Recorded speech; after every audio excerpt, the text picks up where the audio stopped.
All right, it's story time here on BT, and being Pride, we thought we'd bring in a Toronto pair and we'll put a unique twist on this special pastime. You and I aren't the best at it, are we? No, so we're going to leave it to the pros. Yes. I love the names. Facelift and Fluffy Souffle are here. Good morning, and good morning, kids. You guys ready for a story? Some fun?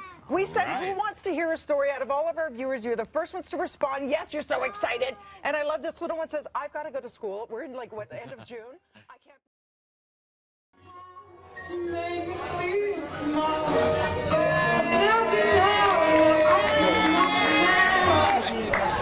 And I never felt so low. I was born alone. I'm going to let you break down my walls.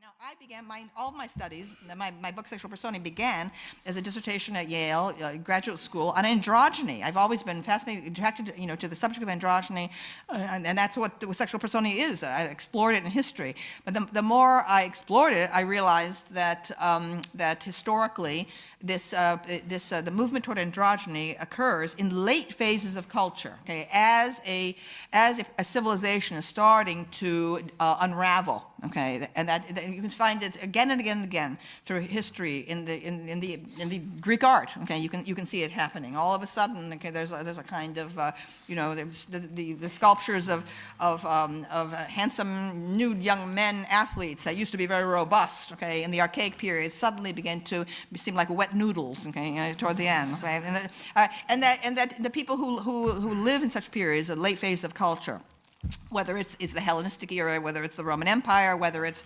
the Mauve decade of Oscar Wilde in the 1890s, whether it's Weimar Germany, people who live at such times, okay, feel that they're very sophisticated, they're very cosmopolitan, okay, homosexuality, heterosexuality, so what, anything goes, and so on, all right, and so, but from the perspective of historical distance, okay, you can see that it's a culture that no longer believes in itself, okay, and then what you invariably get are people who are convinced of the power of heroic masculinity, okay, on the edges, whether they're the Vandals and the Huns, okay, or whether they're the barbarians of ISIS, okay, you see them, starting to mass on the outsides of the culture, and that's what we have right now. That there is a tremendous and rather terrifying disconnect between the infatuation with the transgender movement in our own culture and what's going on out there, okay, all right? And so I mean, that's why I'm concerned. I feel it's ominous, okay? A feminist journalist in Canada has been permanently banned from Twitter for hateful conduct. She tweeted that trans women can't be identified as women or join the feminist movement. Meghan Murphy was first locked out of her account in August. She deleted her tweets and regained access, but is now banned over her controversial posts. She accuses Twitter of censoring basic facts and silencing people.